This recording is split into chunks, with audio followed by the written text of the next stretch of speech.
Hello guys. मैं आप लोगों के लिए सीटेट का जो है प्रीवियस ईयर का क्वेश्चन वो लेके आई हूँ और आगे जाके सीटेट टॉपिक वाइज भी आप लोगों के लिए लेके आऊंगी। तो अगर आप मेरे वीडियो को लाइक सब्सक्राइब और शेयर करेंगे तो ज्यादा से ज्यादा मैं बनाऊंगी, मोटिवेट होंगी तो मैं और बनाऊंगी। तो आपके लिए बहुत ही यूजफुल होगा, तो आप इसको जरूर से जरूर देखें, पूरा वीडियो को वॉच करें।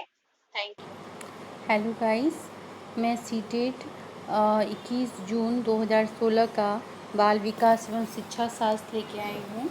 तो उसका जो क्वेश्चन प्रीवियस ईयर में आया था 2016 में, तो उसमें बाल विकास में किस तरह का क्वेश्चन था वो देखेंगे। क्योंकि जो सीटेट में क्या होता है ना कि क्वेश्चन समझना ही सबसे ज़्यादा टफ होता है, क्योंकि उसमें क्वेश्चन को इस तरह से पूछा जाता है, आपको आंसर आता है लेकिन क्वेश्चन को जस्ट घुमा दिया जाता है। तो आपको क्वेश्चन को किस तरह आप समझोगे वो मैं आपको बताऊंगी।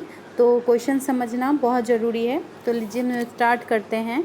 जैसे कि देखिए, आप पहला क्वेश्चन है, शिक्षार्थियों में बहुत भिन्नताएं होती हैं, इनमें से किनके लिए शिक्षक को संवेदनशील होने की आवश्यकता है। सबसे पहले आप उस टाइम सपोज कर लो कि आप एक शिक्षक हो, ऐसे ही आप लोग बीएड कर चुके हैं तो आप ऑलरेडी एक शिक्षक हैं, ठीक है। तो आप उस टाइम ये सोचिए कि आप क्या करिएगा। तो अगर आप शिक्षक हैं और शिक्षक को संवेदनशील होने की आवश्यकता है तो क्या करेंगे हम, संज्ञानात्मक क्षमताओं और सीखने के स्तरों पर आधारित भिन्नताएं, भाषा, जाति, लिंग, धर्म, समुदाय की विविधता पर आधारित भिन्नताएं।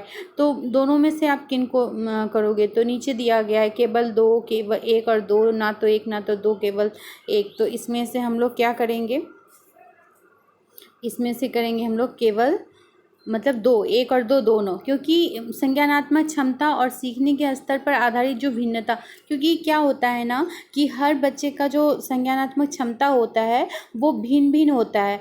तो उनका स्तर क्या है वो समझकर जब हम उनको शिक्षा देंगे तो वो आसानी से ग्रहण कर पाएंगे। अगर उनकी मेंटलिटी कक्षा 4 का या 5 का समझने का है और हम क्लास 7 के लेवल का समझा रहे हैं तो फिर वो ग्रहण नहीं कर पाएंगे। तो ये भी ज़रूरी है। भाषा, लिंग, धर्म, अगर आप हिंदी भाषा में शिक्षा दे रहे हो और उनको वो भाषा आता ही नहीं है तो फिर वो शिक्षा क्या होगा, व्यर्थ हो जाएगा। तो हमको एक जब बच्चे को हम शिक्षा देते हैं तो हर पहलू को ध्यान में रखते हैं। तो भाषा, जाति, लिंग और समुदाय की विविधता पर आधारित भिन्नता जो है ये भी बहुत महत्वपूर्ण है, यानी एक और दो दोनों होगा। 2 नंबर, केवल कागज पेंसिल जांचों द्वारा आकलन, बोल रहा है कि केवल कागज पेंसिल द्वारा आकलन क्या है, समग्र मूल्यांकन को सुविधा प्रदान करता है, निरंतर मूल्यांकन को सुविधा प्रदान करता है, सकल आकलन को बढ़ावा देता है या आकलन को सीमित कर देता है। तो जब भी हम कागज पेंसिल पे आ जाते हैं तो वो हम आकलन को क्या कर देते हैं, सीमित कर देते हैं। 3 नंबर क्वेश्चन है, माध्यमिक विद्यालय की कक्षा में शिक्षिका के पास एक बधिर बच्चा है, उसके लिए यह महत्वपूर्ण है कि उसके प्रति संकेत करे कि जिसे वह बार बार भी नहीं कर पा रहे हैं। बच्चों को डांट फटकार कर उसे अलग बैठाए ताकि वह बधिर केंद्र में प्रवेश ले। उसके बाद है विद्यालय सलाहकार से आग्रह करे कि बच्चे के अभिभावक से बात करे तथा बच्चे को विद्यालय से हटने के लिए कहे। 4 नंबर, वह बच्चे को उस स्थान पर बैठाए जहां से वह शिक्षिका के होठ तथा चेहरे के भाव स्पष्ट रूप से देख सके। तो हम लोग को हमेशा ध्यान रखना चाहिए कि जब इस तरह के बच्चे हमारे सामने आते हैं, वो भी माध्यमिक विद्यालय में जब आते हैं, तो हमको क्या करना चाहिए, हमें वह बच्चों को उस स्थान पर बैठाएंगे जहाँ शिक्षिका के होठ को या चेहरे के भाव को स्पष्ट रूप से देख सके। अब 4 नंबर क्वेश्चन, एक शिक्षक समाज के वंचित वर्ग के बच्चों की आवश्यकताओं को प्रभावपूर्ण तरीके से पूरा कर सकता है, उन्हें कक्षा कक्ष में अलग स्थान पर बैठाकर, ताकि वह अन्य बच्चों से मेल जोल ना कर सके। तो देखिए, जैसे ऑप्शन से पता चला, अगर वंचित वर्ग का बच्चा है तो हम उनको ये नहीं कर सकते, ये तो बिल्कुल गलत है, तो ये तो ऐसे ही कट जाता है। दूसरा क्या आता है, दूसरा बोल रहा है कि ये तो ऐसे ही नहीं होगा। फिर बोलता है कि जो अन्य बच्चों को वंचित पृष्ठभूमि वाले बच्चों के प्रति सहानुभूति व्यवहार करने के लिए कह के, हम अगर किसी को सहानुभूति अगर दिखाते हैं तो वो जो है उनको समानता नहीं दिला सकता। कक्षा कक्ष के प्रत्येक बच्चे की आवश्यकता अनुसार अपना शिक्षण कौशल अपनाकर तो ये वाला जो ऑप्शन दिख रहा है, कक्षा कक्षा की प्रत्येक बच्चे की आवश्यकता अनुसार अपना शिक्षण कौशल अपनाकर, ये सही है। उनकी पृष्ठभूमि की अपेक्षा करके तथा उन्हें विद्यालय कार्य करने के लिए कहकर, तो उनकी पृष्ठभूमि को अगर उपेक्षा करे तो बच्चे को बिल्कुल भी प्रभावपूर्ण तरीके से नहीं कर पा रहे हैं। तो एक शिक्षक समाज के वंचित वर्ग के बच्चों की आवश्यकताओं को हम क्या करेंगे, उन कक्षा कक्षा के प्रत्येक बच्चे की आवश्यकता अनुसार जब अपने शिक्षण कौशल को अपनाएंगे तभी दे सकते हैं। तो जब इस तरह का क्वेश्चन हो तो ऑप्शन को आप काटते चलो, जो अगर आपको लगे नहीं होगा तो। अधिगम नियोक्ता वाले बच्चे, तो अधिगम नियोक्ता वाले बच्चे किसको कहते हैं? तो कुछ भी नहीं सीख सकते, ऐसा नहीं है, बहुत सक्रिय होते हैं लेकिन उनकी बुद्धि लब्धि बहुत कम होती है। नहीं, अधिगम के कुछ पक्षों से संघर्ष करते हैं। जो अधिगम नियोक्ता वाले का क्या अर्थ होता है? अधिगम नियोक्ता वाले बच्चे ऐसे बच्चों को कहते हैं जिनके अधिगम के कुछ पक्षों से वो संघर्ष कर रहे होते हैं। ऐसा नहीं है कि उनमें सभी पक्ष खराब होते हैं। जैसे कि हम लोग जानते हैं कि शिक्षा के 3 पक्ष हैं, ज्ञानात्मक, भावात्मक और क्रियात्मक। तो जो अधिगम नियोक्ता वाले बच्चे होंगे, हो सकता है कि उनका भावात्मक पक्ष अच्छा हो, उनका ज्ञानात्मक पक्ष अच्छा हो, भावात्मक ना हो, तो वो उनका कोई एक पक्ष जो होता है वो कमज़ोर होता है। तो इसका ऑप्शन ऑलरेडी 2 नंबर हो जाएगा। अब हम लोग क्वेश्चन नंबर 6 में चलेंगे। शिक्षक बच्चों को सृजनात्मक विचारों के प्रति प्रोत्साहित कर सकता है क्या? उन्हें उत्तर कंठस्थ कराने के लिए कहकर, उनके प्रत्याशा आधारित प्रश्न पूछकर, उन्हें बहुत विकल्पी प्रश्न देकर, उन्हें समस्या समाधान के लिए विभिन्न तरीकों से सोचने के लिए कहकर। तो देखिए गाइस, आप हमेशा ध्यान रखिएगा जब इस तरह के क्वेश्चन होगा तो जो ऑप्शन नंबर आप देख रहे हो 1 नंबर का, ये तो कभी भी नहीं होगा। आप इसको सबसे पहले काट दो। जब शिक्षक बच्चों को सृजनात्मक विचारों के लिए प्रोत्साहित कर रहा है, यानी उसमें क्या क्रिएटिविटी है, तो उस टाइम कंठस्थ करना तो एक रॉन्ग प्रोसेस है। कभी भी अगर आपको इसमें रहता है कि कंठस्थ करना, तो वो ऑप्शन को आप कभी भी टिक ना करो, क्योंकि वो कभी भी सही नहीं हो सकता। कंठस्थ करना जो है वो हम शिक्षा के ये में नहीं आता है। उनसे प्रत्यय स्मरण आधारित प्रश्न पूछकर, तो हम ऐसा प्रश्न पूछेंगे कि वो याद करके दे, तो वो चीज़ भी हम नहीं करेंगे। उन्हें बहुविकल्पी प्रश्न देकर, अगर हम बहुविकल्पी प्रश्न देंगे तो वो उसमें से किसी एक को बोल देंगे। हो सकता है कि उन्हें पता नहीं है, वो ऐसे ही बोल दिया और वो सही हो गया। हम कब उनके अंदर के सृजनात्मकता को अच्छी तरह से जान पाएंगे?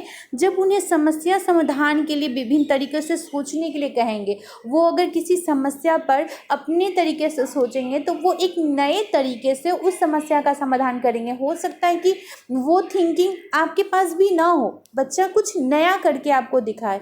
तो हमको यही करना चाहिए एक शिक्षक होने के नाते। तो जब इस तरह का हो तो इसको ज़रूर आप टिक कर दो।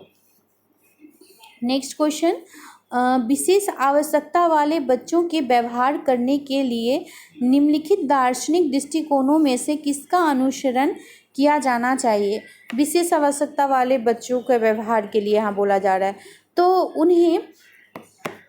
उन्हें पृथक करके उनकी शिक्षा किसी भिन्न शैक्षिक संस्था में होनी चाहिए। जब भी हम अभी जो है हम लोग समावेशी शिक्षा को लेके चल रहे हैं, तो आप जो है एनसीईआरटी समावेशी को लेके चल रही है, तो पृथक करने की अगर बात कहीं पे भी रहता है तो वो पूरी तरह से क्या है, गलत है। आप उसको, उस ऑप्शन को बिल्कुल ही काट दो जिसमें ये आपको पृथक शब्द मिले। उन्हें केवल व्यावसायिक प्रशिक्षण दिया जाना चाहिए। तो हम केवल व्यावसायिक प्रशिक्षण देके बच्चे का चरित्र का विकास नहीं कर सकते, तो ये ऑप्शन भी कट जाएगा। उन्हें समावेशी शिक्षा का और नियमित विद्यालयों में अध्ययन करने का अधिकार प्राप्त है। उन्हें किसी प्रकार की शिक्षा की आवश्यकता ही नहीं होती। देखिए, जब ये तीनों पॉइंट काट दिए तो क्या बचता है आपके लिए? 3 नंबर। और जानते हैं कि एनसीईआरटी जो है वो समावेशी शिक्षा को लेके चल रही है, तो ऑब्वियसली क्या होगा, जब विशेष आवश्यकता वाले बच्चों के व्यवहार करने के लिए निम्नलिखित, तो कैसा दृष्टिकोण को अपनाएंगे हम? समावेशी शिक्षा का अपनाएंगे। तो हमारा 3 नंबर सही होगा। अब है अधिगमकर्ता केंद्रित विधि का क्या आश्रय है? तो कि शिक्षक, 1 नंबर, शिक्षक अधिगमकर्ता के लिए स्वयं निष्कर्ष निकाल दे। परंपरागत व्याख्याएं, व्याख्यात्मक विधियाँ, तो उन विधियों को अपनाना जिनमें शिक्षा मुख्य कर्ता यानी पात्र होता है, या वे विधियाँ जहाँ अधिगमकर्ता की अपनी पहल तथा प्रयास सम्मिलित होता है। तो देखिए आप ये चारों ऑप्शन से आपको देख के पता चलेगा जो अधिगमकर्ता केंद्रित विधि क्या होना चाहिए, जो अधिगमकर्ता है उससे केंद्रित, यानी अधिगमकर्ता क्या करेगा, अपनी पहल और प्रयास उसमें होनी चाहिए। तो हमारा ऑप्शन क्या हो जाएगा, 4 नंबर हो जाएगा। बाकी ये देखिए परंपरागत जो व्याख्या विधि है ये तो ऐसे ही गलत है, उन्हें ऐसी विधि अपनाना चाहिए। देखिए ये ऑप्शन भी सही नहीं है, तो हम ऐसे में ऐसे करेंगे। 9 नंबर क्वेश्चन बोला निम्नलिखित में से कौन सा एक सीखने के लिए प्रमुख है, अनुबंधन, रटकर याद करना, अनुकरण और अर्थ निर्माण। तो जैसे हम बोले आपको रटकर याद करना, कंठस्थ करना, वो कभी नहीं होगा।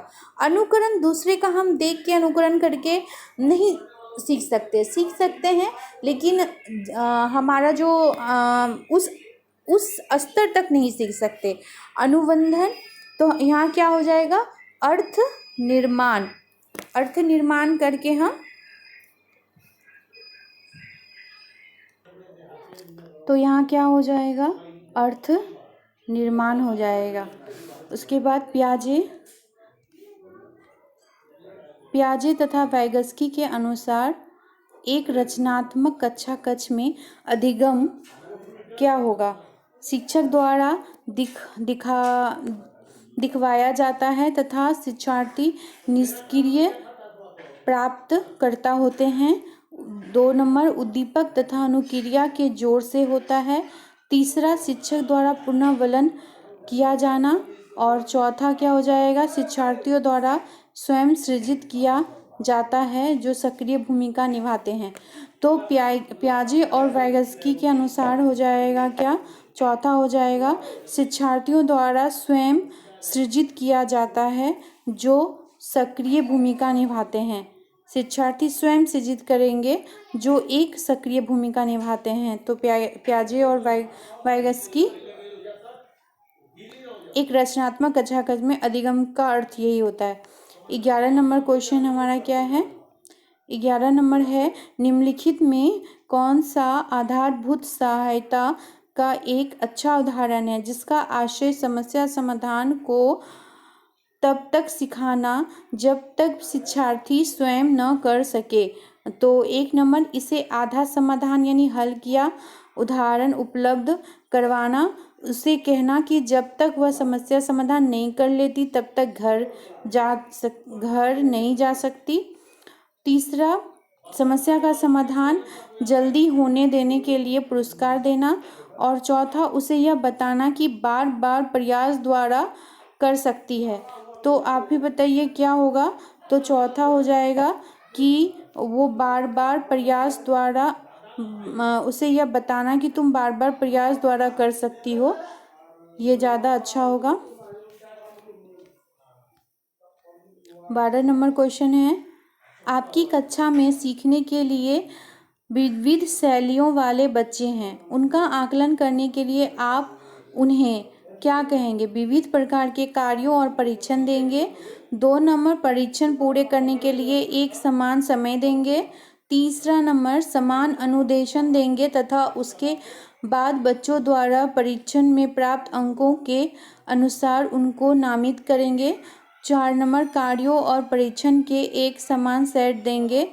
तो इसमें क्या हो जाएगा गाइस, इसमें हो जाएगा कि विविध प्रकार के कार्य और प्रशिक्षण देंगे। अपनी कक्षा में सीखने की विविध शैली वाले बच्चे हैं तो हम उनको क्या करेंगे, विविध प्रकार के कार्य देंगे। अगर सभी बच्चे एक समान नहीं होते हैं, सब में कुछ ना कुछ अलग पृथक होती है, कुछ ना कुछ अलग क्रिएटिविटी होती है, तो इसलिए हम उनको अलग अलग कार्य देंगे ताकि वो उनमें जो प्रतिभा है वो निखर के बाहर आ सके। आजकल बच्चों की गलत धारणाओं को वैकल्पिक धारणा कहने की एक प्रवृत्ति है।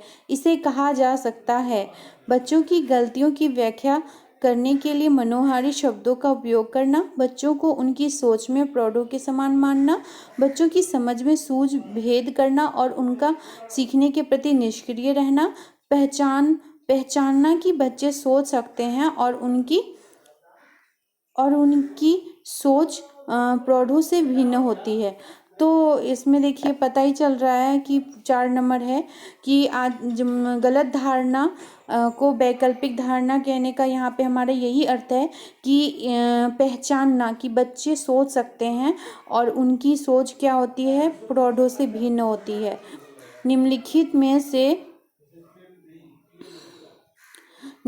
में से कौन सा एक माध्यमिक विद्यालय की कक्षा कक्ष में शिक्षक की भूमिका का सर्वोत्तम उचित वर्णन करता है? तो बोल रहा है माध्यमिक विद्यालय की कक्षा कक्ष में शिक्षक की भूमिका का, तो चर्चाओं के अवसर उपलब्ध कराना। 2 नंबर प्रथम स्थान के लिए शिक्षार्थियों को आपस में प्रतिस्पर्धा के लिए बढ़ावा देना। बहु परिपेक्ष को निरुत्साहित करना तथा एक आयामी परिपेक्ष पर केंद्रित होना। व्याख्यान देने के लिए पावर पॉइंट प्रोजेक्शन का प्रयोग करना। अब देखिए कि बोल रहे माध्यमिक विद्यालय की कक्षा कक्ष में शिक्षक की भूमिका। तो अगर आप माध्यमिक विद्यालय में हैं तो आप बच्चे का स्तर देखिए। चर्चाओं के अवसर उपलब्ध कराना ये ज़्यादा सूटेबल लगता है और यही होगा प्रथम स्थान के लिए। तो आप किसी को स्थान निर्धारित करके नहीं करवा सकते। बहु परिपेक्ष को निरुत्साहित करना और एक आयाम पर केंद्रित करना ये शब्द बिल्कुल सही नहीं है। और व्याख्या देने के लिए तो यहाँ पे हम सबसे सूटेबल क्या होगा, चर्चा के अवसर उपलब्ध कराना।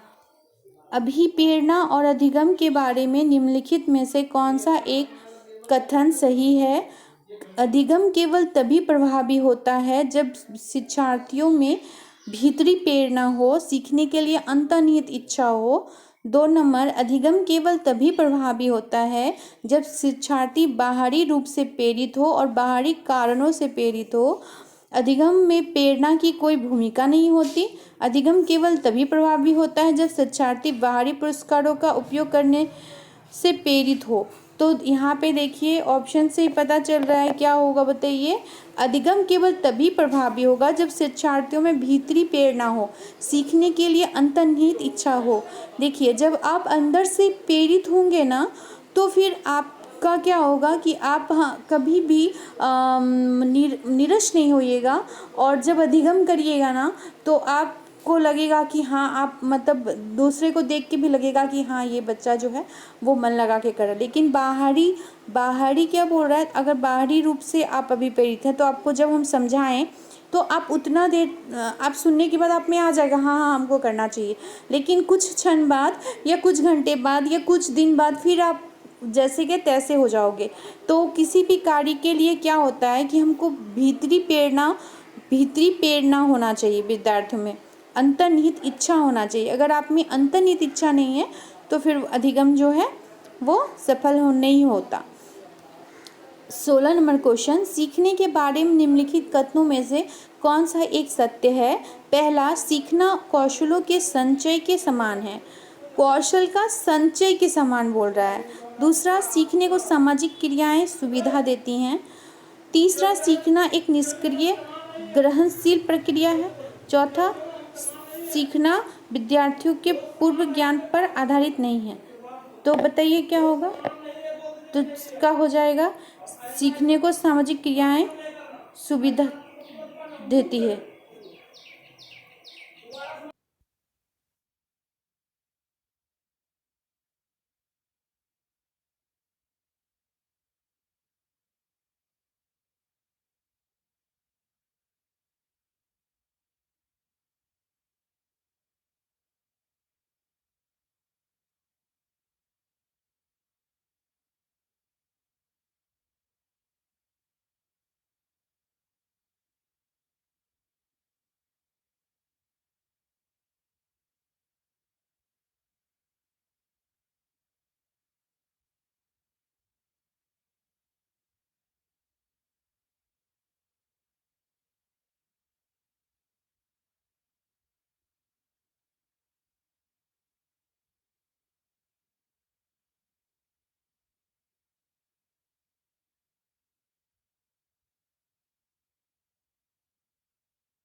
विकास के बारे में, तो जैसे कि आप देख रहे हैं 2 नंबर है कि विकास जन्म से किशोरावस्था तक बहुत तीव्र गति से होती है, उसके बाद क्या होता है, रुक जाती है। तो ये सही नहीं है। विकास जन्म से किशोरावस्था तक आगे की ओर बढ़ता है और फिर पीछे की ओर, ऐसा तो होता नहीं है।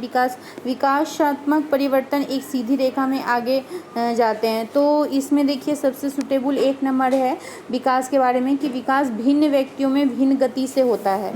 जैसा उनका विकास, बुद्धि ग्रहण करने का क्षमता, उस पे भी विकास निर्भर करता है, तो वो अलग अलग होता है। अब बोल रहा है मध्य बचपन अवधि क्या है, 2 से 6 वर्ष, 6 से 11 वर्ष, 10 के बाद, या जन्म से 2 वर्ष। तो मध्य बचपन अवधि क्या होता है, 6 से 11 वर्ष होता है। किसी व्यक्ति को आकार देने में वातावरण के घटकों की कोई भूमिका नहीं होती, क्योंकि प्रत्येक व्यक्ति की वृद्धि उनकी आनुवांशिक संरचना से निर्धारित होती है। यह कथन ठीक है, क्योंकि बहुत से शोध यह सिद्ध करते हैं कि आनुवांशिकता पदार्थ की व्यक्ति के विकास की भविष्यवाणी करता है। दूसरा ठीक नहीं है, क्योंकि वातावरण के घटक किसी व्यक्ति की वृद्धि और विकास में कम योगदान करते हैं। तो ऐसे ऑप्शन से पता देखिए चल रहा है। तीसरा ठीक नहीं है, क्योंकि बहुत से शोध यह सिद्ध करते हैं कि विकास में वातावरण का बड़ा प्रभाव पड़ सकता है। और चौथा बोल रहा है ठीक है, क्योंकि ये व्यक्ति की आनुवांशिक संरचना बहुत प्रबल होती है। तो देखिए यहाँ पे 3 नंबर का हो जाएगा, क्योंकि अगर किसी व्यक्ति को आकार देने में वातावरण के घटकों की कोई भूमिका नहीं होती है, क्योंकि प्रत्येक व्यक्ति की वृद्धि उनकी आनुवंशिक संरचना से निर्धारित होती है। तो यह कथन क्या है, ठीक नहीं है, क्योंकि बहुत से शोध यह सिद्ध करते हैं कि विकास में वातावरण का बड़ा प्रभाव पड़ सकता है। आप जैसे वातावरण में एक बालक का अगर जन्म होता है और अगर आप उसको ले जाके समाज से दूर एक जंगल में रख देते हो, तो वो जंगली बन जाएगा। उसमें जो है ह्यूमैनिटी का जो क्वालिटी होता है वो नहीं आएगा। आप लोग मोगली के बारे में सुने होंगे, ये कार्टून भी है और ये भी है। तो वो बच्चा जंगल में रहने की वजह से वो जंगल के जानवरों को समझने लगा, उनके तरह बोलने लगा। उनमें जो हम इंसानों की तरह वो कोई एक्टिविटी वो नहीं कर सकता था।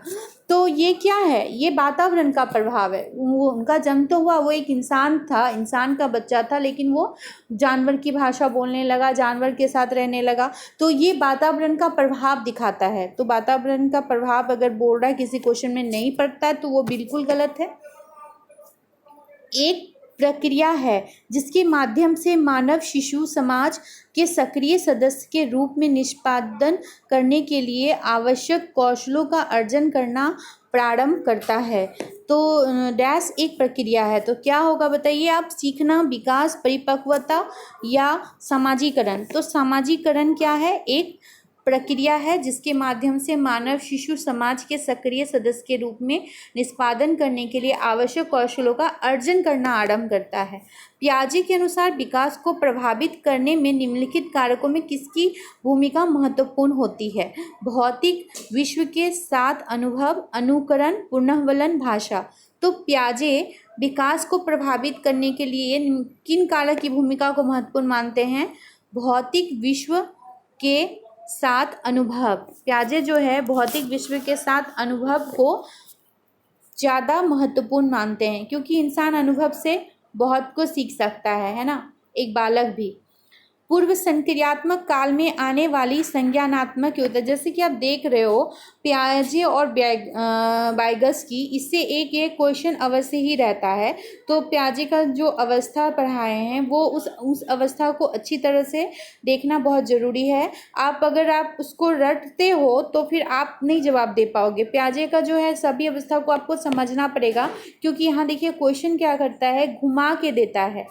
जैसे पूर्व संक्रियात्मक काल में आने वाली संज्ञानात्मक योग्यता है, क्या है, लक्ष्य, उद्दिष्ट व्यवहार की योग्यता, उद्दिष्ट दूसरों के दृष्टिकोण को समझने की योग्यता, अभिकल्पनात्मक निष्कर्ष चिंतन, अमूर्त चिंतन की योग्यता।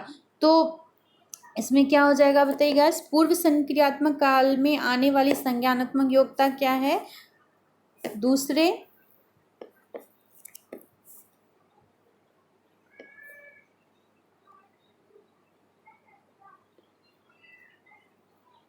दूसरों के दृष्टिकोण को समझने की योग्यता। जब आप पूर्व संक्रियात्मक काल में पहुंच जाते हैं तो आप दूसरे के दृष्टिकोण को समझने लगते हैं। निम्नलिखित में से किस एक जोड़े का मिलान ठीक हुआ है? बोल रहा अच्छा लड़का और अच्छी लड़की अभिविन्यास अच्छा बनकर कोई स्वीकृति प्राप्त करता है। नियम और आदेश अभिविन्यास मानवाधिकारों को मूल्य के आधार पर नैतिक सिद्धांत स्वयं चुने जाते हैं। बोला इन निम्नलिखित में से किस एक जोड़े का मिलान ठीक हुआ है? तीसरा है सामाजिक संविदा अभिन्यास किसी कार्य के भौतिक परिणाम निर्धारित करते हैं कि वह अच्छा है या बुरा। दंड देना और अच्छा आज्ञा पालन अभिन्यास नियम तय नहीं है किंतु समाज के हित में बदले जा सकते हैं। तो इसका जो ऑप्शन होगा वो हो जाएगा आपको 1 नंबर का हो जाएगा। अच्छा लड़का या अच्छी लड़की अभिविन्यास जो है वो अच्छा बनकर कोई स्वीकृति प्राप्त करता है। नेक्स्ट क्वेश्चन आएंगे हम लोग 25 नंबर।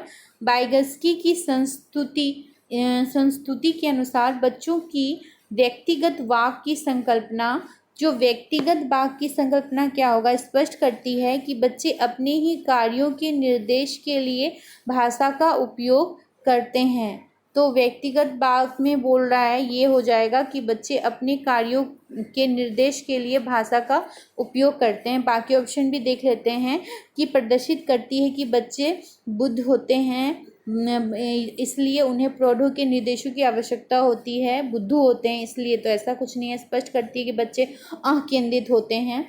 तो इसमें जो 2 नंबर है वो वाइगस्की के अनुसार है। वाइगस्की के अनुसार सीखने को पृथक नहीं किया जा सकता है। पूर्णवलन से व्यवहार में मापने योग्य परिवर्तन से, अवबोधन और अवधारणात्मक प्रक्रियाओं से या उसके सामाजिक संदर्भ से। तो वाइगस्की के अनुसार सीखने को पृथक नहीं किया जा सकता उसके सामाजिक संदर्भों से। वाइगस्की जो है वो सामाजिक संदर्भ पे ज़्यादा जोर दिए हैं, तो आप हमेशा उसका जो ऑप्शन हो तो उसमें सामाजिक को ध्यान में रख के दें। नेक्स्ट क्वेश्चन है 27। प्रगतिशील शिक्षा में अपरिहार्य है कि कक्षा कक्ष सत्तावादी होता है जहां शिक्षक आदेश देते हैं और शिक्षार्थी चुपचाप अनुकरण करता है। सबके लिए मुक्त होता है जिसमें शिक्षक अनुपस्थित होता है। शिक्षक के लिए पूर्ण नियंत्रण में होता है जिससे कि वह अधिनायकवादी होता है। तो लोकतांत्रिक होता है और समझने के लिए बच्चों को पर्याप्त स्थान दिया गया होता है। तो प्रगतिशील शिक्षा जो है वो शिक्षा में अपरिहार्य कक्षा कक्ष बोल रहा है। प्रगतिशील में क्या होगा कि लोकतांत्रिक होता है। कक्षा कक्ष क्या होगी? लोकतांत्रिक होती है और समझने के लिए बच्चों को पर्याप्त स्थान दिया गया होता है। अगर बच्चा नहीं समझता है तो शिक्षक दोबारा उसको समझाने की कोशिश करेगा। उसको ये नहीं कह सकता कि मैंने एक बार कह दिया और नहीं मैं बता सकता। तो ये है लोकतांत्रिक। नेक्स्ट है 28। निम्नलिखित में से कौन सा एक उदाहरण भाषिक बुद्धि वाले व्यक्ति को दर्शाता है? तो स्वर, राग और सुर के प्रति संवेदनशीलता। 2 नंबर ध्यान देने और दूसरों के अंतर कर सकने की योग्यता। 3 नंबर तर्क की दीर्घ श्रृंखलाओं को संभाल सकने की योग्यता। 4 नंबर शब्दों के अर्थ, क्रम तथा भाषा के विविध प्रयोगों के प्रति संवेदनशीलता। तो ये भाषिक बुद्धि वाले व्यक्ति हम कैसे पहचानेंगे कि इनका भाषिक बुद्धि बहुत अच्छा है? अगर शब्दों के अर्थ, क्रम और भाषा के विविध प्रयोगों के प्रति संवेदनशीलता, वो किस प्रकार की भाषा का प्रयोग कर रहे हैं, उनका भाषा का क्रम क्या है और शब्दों के अर्थ को वो किस प्रकार समझ रहे हैं और दे रहे हैं, यही हमको क्या करता है, ये सब चीज़ के द्वारा हम उन्हें पहचान पाएंगे। नेक्स्ट 29। भाषा हमारी विचार प्रक्रिया को पूरी तरह से नियंत्रित करती है। 2 नंबर हमारी विचार प्रक्रिया को प्रभावित करती है।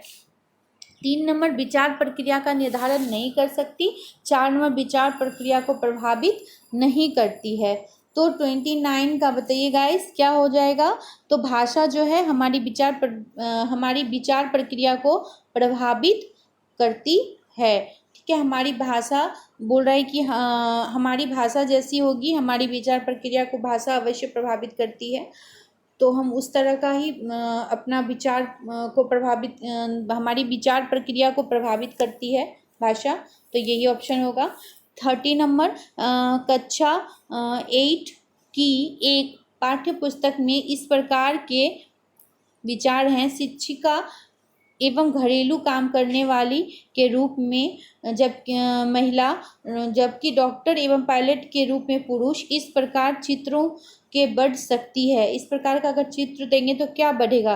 लिंग भूमिका निर्वाह खेल, लिंग स्थिरता, लिंग सशक्तिकरण या लिंग रूढ़िबद्धता।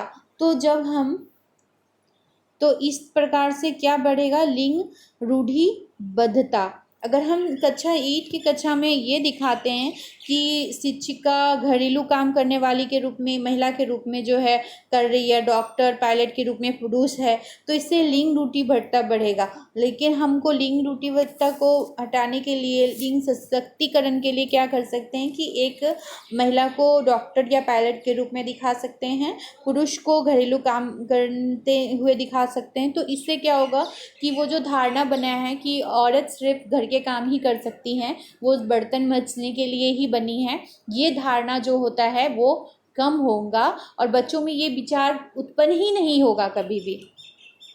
तो थैंक यू गाइस। अगर आपको ये अच्छा लगा होगा तो आप प्लीज़ शेयर करना, लाइक करना, सब्सक्राइब करना और प्लीज़ कमेंट्स बॉक्स में अगर आपको कुछ भी सीटेट का कुछ भी रिलेटेड आपको चाहिए और तो आप हमको बोलना, तो मैं ज़रूर बनाऊंगी। Thank you.